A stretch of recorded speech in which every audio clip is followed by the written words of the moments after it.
Good afternoon, ladies. I hope you're enjoying your lunch. May I have your attention, please? You know me, we're on a timely convention. I want you to continue eating and enjoying your lunch. Please do that. But in the meantime, I am so honored to introduce our keynote speaker today. Governor Abbott began his political career in 1995 when he was appointed as a justice of the Texas Supreme Court by the then Governor George W. Bush. He later served as the Texas Attorney General, where he became known for his conservative legal stances, including opposition to the Affordable Care Act and same-sex marriage bans.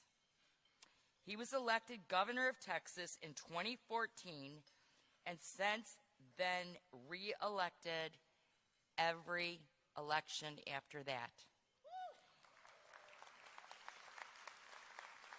He is notable for being the longest-serving incumbent governor in the United States. His administration has focused on several key issues: economic growth, promoting Texas as a business-friendly state, emphasizing job creation and economic development initiatives; conservative policies, maintaining a strict anti-abortion stance, supporting lenient gun laws, and advocating for tougher immigration policies, including the initiation of Operation Lone Star to address border security. His legislative initiatives focus on issues such as property rights, education funding, and infrastructure improvements, including a significant investment in semiconductor manufacturing. Our governor truly cares about Texas, but more so, Texans. He is always out there, regardless of natural disasters. You will see him there. He is number one, making a response and taking care of those individuals that need Texans' help. Above all the years that I've known him, and that was the first campaign that I really worked on really hard when he was first elected. He's always been an avid supporter of TFRW, and when we call on him, we can always count on him to help us. So Governor Abbott, on behalf of TFRW, I thank you. All these ladies out there, thank you. Thank you for helping us lead the way. And with that, please welcome our governor, Governor Greg Abbott.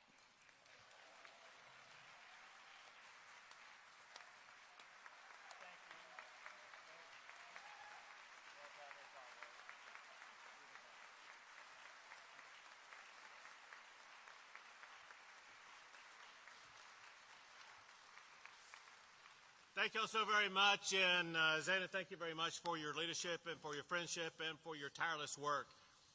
And what a room. I don't think I've ever been in a room so beautiful as what I'm looking at right now. Y'all are fantastic.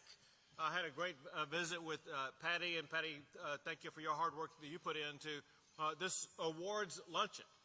And in a way, this is kind of what this is all about, recognizing and providing awards for all of the tireless work that TFRW has put in, and it is the thing that provides the biggest game changer to ensure that Republicans win year after year after year. So let me just start out by saying a big congratulations to all of the award winners today. Give it up for them all.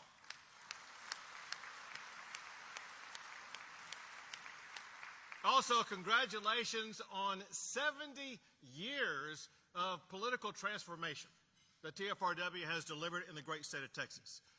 Let me put this in context. It was TFRW women who seized the reins of Texas political politics at a time when Republicans were in the wilderness, long before a Republican had ever been elected statewide since the Civil War, at a time when all of the statewide offices were held only by Democrats. You charted a course for the future of politics in Texas. And because of what you started, Texas has become the largest Republican state in the United States of America.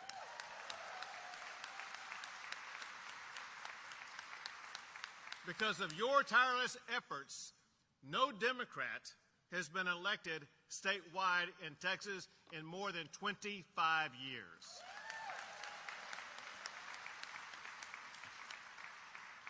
Trust me, there's no state in America that can match that Republican political dominance. And let me be clear about this. No organization has done as much to achieve that success as our very own TFRW. Thank you all very much for what you've done.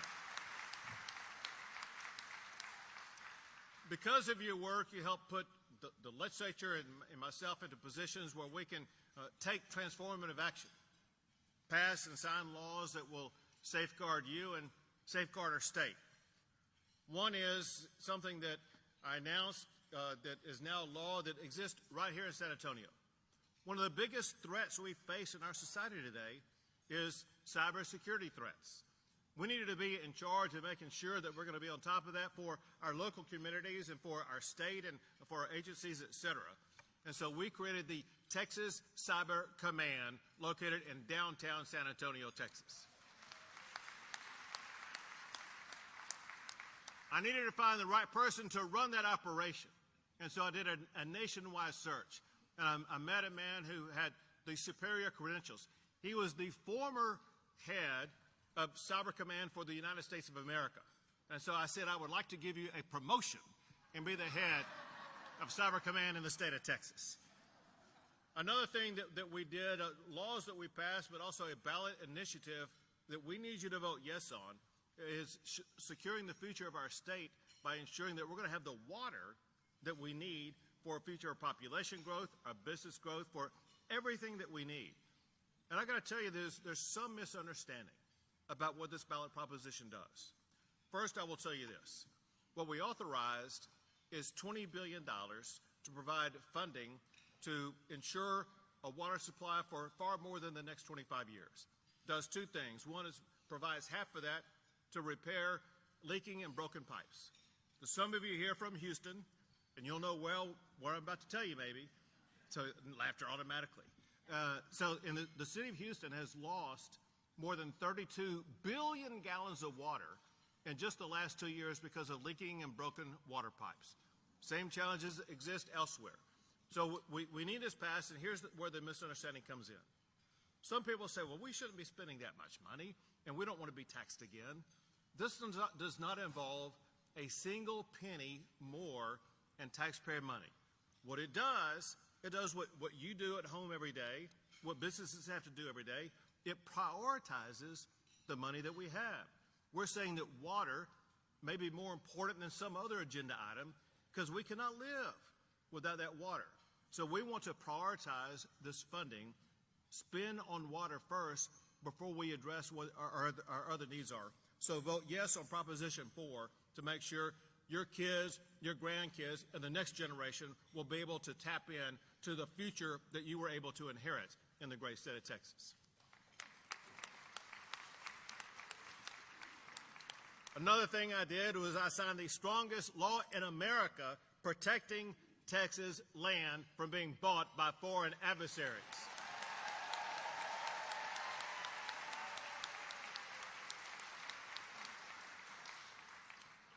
You know, you see it especially true around this area. I was in El Paso yesterday near Fort Bliss. Here's the deal. They are trying to buy land along or near our military bases. We're not going to tolerate that. No more can they buy our Texas land. Also, thanks to the leadership of Candy Noble, who's not here today, but she was the leader on this. There you go. Candy Noble fans over there. Candy Noble led the effort to a law that I signed that prevents compounds like Epic City from being created in the state of Texas.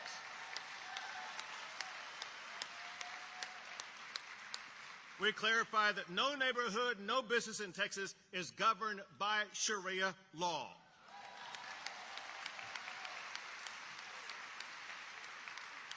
Only Texas law and Texas courts govern our businesses and neighborhoods in the state of Texas, and we will not allow that to be changed. Now, there's another law that I signed that many of you all are familiar with, something I worked on very hard in the past session, that really is very transformative. I'll explain to you briefly what it does, but then expand upon what it truly achieves in our state. Y'all know that I was heavily involved in ensuring that we passed this session school choice. In typical Texas fashion, when we do something, we go big. And so after it passed, I signed the largest day one school choice program in the history of the United States of America. Now, obviously, this program is very important to parents because no one knows a child better and the needs of that child than the child's parents. The child's parents, they have the need to be able to choose the education pathway that's best for their child. Automatically providing the parent that authority is going to improve the education of that child because a child may be in a failing school right now. And a parent wants to get that child out of that failing school and provide that child with a better option. That's what this does. But it does so much more than that. And I want to elaborate on this. You know, if I got up here and did something that I've done here before, if I got up here and started listing all of the ways in which Texas ranks number one, it would be like a 30-minute speech just reading that list as though I was reading a menu. I'm going to spare you the time. I'm not going to do that. I will tell you this, though. As I've talked to families across Texas and explained school choice and what it does and what it means, I seized upon something that no governor in the history of Texas has ever seized upon, and that is I laid down a marker.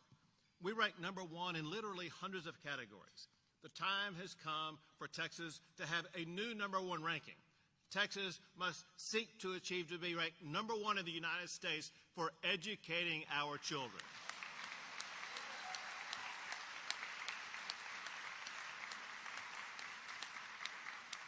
We know there are multiple elements to achieve that, one of which is school choice, but also we need to do a better job of empowering our local public schools, knowing that most of our kids are still going to get educated in our local public schools. And that's exactly why we passed the largest budget increase for local public schools, fully funding our public schools, and very importantly, we invested most in what matters most in a child's education, and that is teachers. We provided the largest teacher pay raise in the history of the state of Texas, more than $4 billion for teacher pay. And none of that matters unless we also did not go in and reform curriculum. Too many of us saw exactly what was going on during the time of COVID, watching our kids learn online and being disgusted with the woke ideology and some of the things our kids were being taught. We want to eliminate all that, which is what we did, and purge the woke agenda, but also double down on what matters the most. Reading and writing and math and science. We've got to master those skills for our kids if Texas is going to continue to lead the globe and lead the country economically. And in doing so, we are ending the indoctrination of our children in our schools.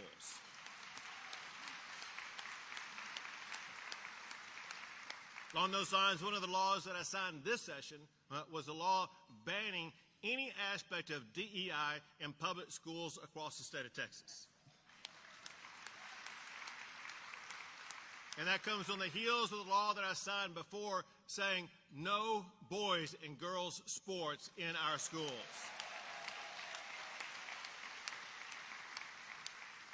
If I could get just a tiny bit granular with you here for a second, I'll summarize just 4 of the ways in which we have additional curriculum reform.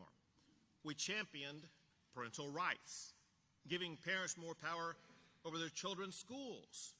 We added new social studies, or history, I call it history, not social studies, new history topics covering communist regimes and how it contrasts with democracy. We have to do that because of all the people, even in Texas, who are running as socialists, being completely clueless about what's going on. And look at this crazy guy about to get elected to be mayor of New York. I call him Madame the Commie. He's going to get elected. There's a spread of this communistic ideology across the country. We want to educate our kids from the very beginning.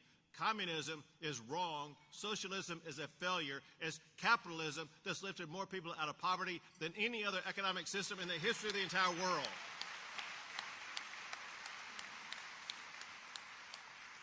And importantly, especially for TFRW, we strengthen civics education with instruction on state and local government and elections. And very importantly to everybody, something that should have been done a long time ago, we are requiring classes about personal financial literacy.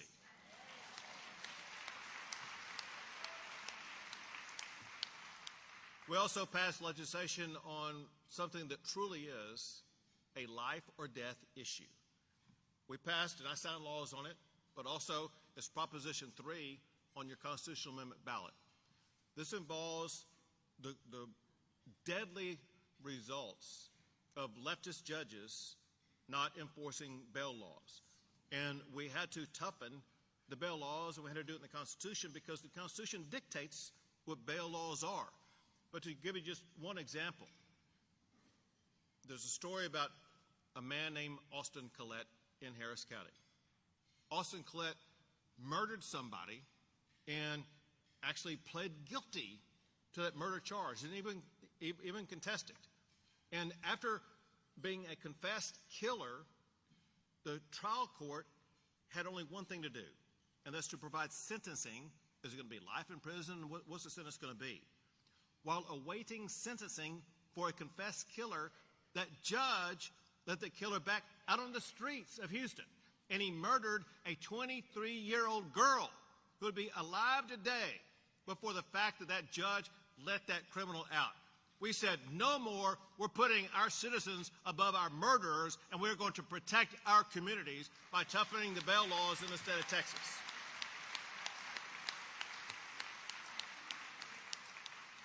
Before now, the Constitution provided only one crime for which bail could automatically be denied, and that's capital murder. Now we added every form of murder, every dangerous crime, including sexual assault, human trafficking, for which trial judges can deny bail. We're going to make sure that we keep the street safer by keeping dangerous criminals off our streets. And while we were at it, we also prohibited parole for human traffickers who prey on children and people with disabilities, ensuring that the worst human traffickers will never walk the streets of Texas again. And something I know that's near and dear to everybody here, we took action on laws, and actually there's a constitutional amendment on making sure we have integrity in our election process, that we eliminate any possible way for cheating. For one, we've taken action to remove from our voter rolls anybody who is dead or ineligible. I know.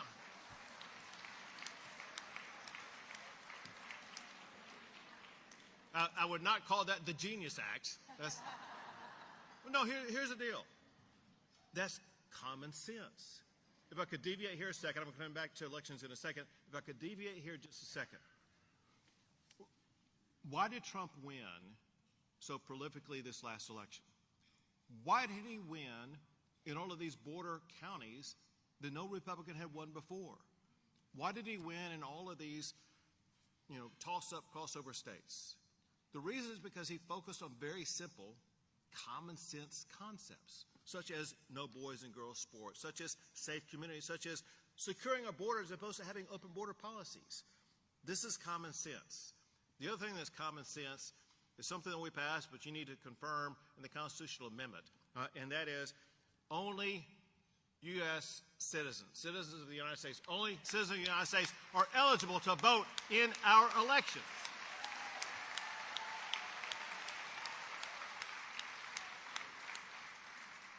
When I was in El Paso yesterday, I was asked by the media, so why is that needed? And y'all may be aware, that reporter was not, there are states across the country that are allowing illegal immigrants to be able to vote. This is a dangerous trend that we are making dead as a doornail right here in the state of Texas by you voting in favor of that constitutional amendment. But listen, here's the reality. There's a long list of things we could talk about that we've done.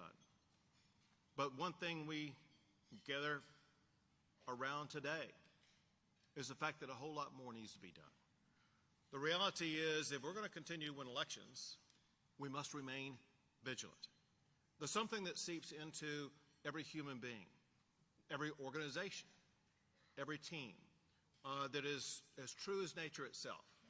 And that is, when you win, you take it for granted. You're going to continue to win. You get complacent. And you think, well, I'll let Zana take care of it. Well, I don't have to worry about that. They're going to go vote. You know as well as anybody, that is not how it works. Our ongoing vigilance is necessary to push back against this expanding leftist ideology, not just expanding in the United States, but expanding in the state of Texas. We must not tolerate it. Look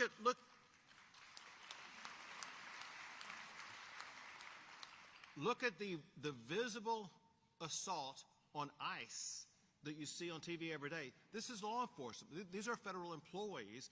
They're just simply trying to enforce the federal law passed by the United States Congress. And yet they're literally being shot at, even in Dallas, Texas, even in Navasota, Texas. And we must not tolerate that. And look at what happened in the aftermath of Charlie Kirk. Look what happened to Charlie Kirk, an assassination. And then people celebrating that assassination, people posing other dangers because of what happened. We, as a group, we as a society, must insist on law and order in the state of Texas.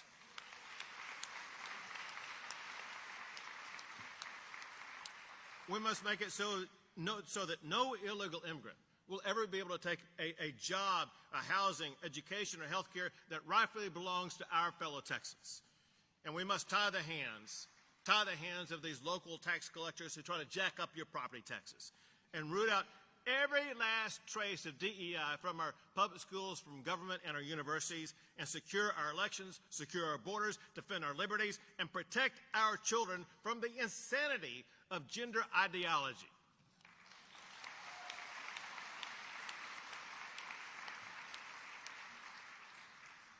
Central to our mission, central to achieving our goal of making sure that not only do we win, but in the process, in winning, defeat the leftists. There's only one thing that's of primary central importance. Very simply, voter turnout. We can talk all we want, we can raise money, we can do all these other things that are intended to achieve that goal, but the thing that matters the most is voter turnout. No one has mastered that skill set better than TFRW. We just need you to continue your efforts and double down on that effort. But I want to let you know today about a new tool that we're providing to you to make you even more impactful in your voter turnout operation. And we are providing an app for you that you can download, iPhone or Android, doesn't matter. And before I even get finished talking about it, if you go to your app store right now, you'll have it downloaded before I finish talking about it. It's very easy. So the name of the tool is called Abbott Impact. If you go to your app store, someone's doing it right in front of me right now, and just plug in Abbott Impact, it'll pop up right there, and you can register. Let me tell you what it does. First, the context. I know y'all make a lot of phone calls, you knock on a lot of doors, you send a lot of texts, you send emails. You're heavily engaged in voter contact. But I also know, if you're like most everybody else, you don't know which of the people you've contacted have actually voted. Now, you know who may tell you they voted, but you don't know if they actually have or not. What this app does, it immediately connects your contacts in your phone with the Texas voter file. And so what you will be able to do, just by your contacts, you will be able to know whether or not your friends actually have or have not voted. So what that will enable you to do is you will be able to know who you need to continue to call, who you need to continue to text. Your friends saying, listen, Jane, listen, the election, early voting is still going on. I really need you to go vote. You'll be able to see on a day-to-day basis whether or not your friends had voted early. And that way you can know who to focus on and who continue to push to make sure we get this across the finish line. We want you to be even more successful than you've ever been. So go to Abbott Impact on your phone, download that app. It also helps you share social media things like that. Bottom line is this. We're here today with Republican leadership in the state of Texas that makes our state politically look as red as the attire that you're wearing right now. 70 years ago, it was the exact opposite. Only because you decided to get engaged, involved, and make a difference. I'm not saying you literally, because I know none of you remember 70 years ago, but because TFRW members got engaged and involved, that's what changed the process. As we gather today, there are Democrats talking about the strategies they will be using to, and I'm going to quote from them, to permanently flip Texas to be blue. We have a hard game on our hands in a midterm election in which we know in these midterm elections is more difficult for the party in power. The last time in a midterm election for Donald Trump is when Ted Cruz eked out a victory over Beto O'Rourke by just over 2 percentage points. This is what we call an away game with a hostile crowd. And the way that we win games is when we have massive organizations like TFRW come together and focus on that one thing, and that is voter turnout. When you achieve that goal, once again, this election, I can assure you, you and for your kids and grandkids, we're going to keep Texas red, keep Texas the leading Republican state in the history of the United States of America. Thank you all. God bless you all, and God bless the great state of Texas.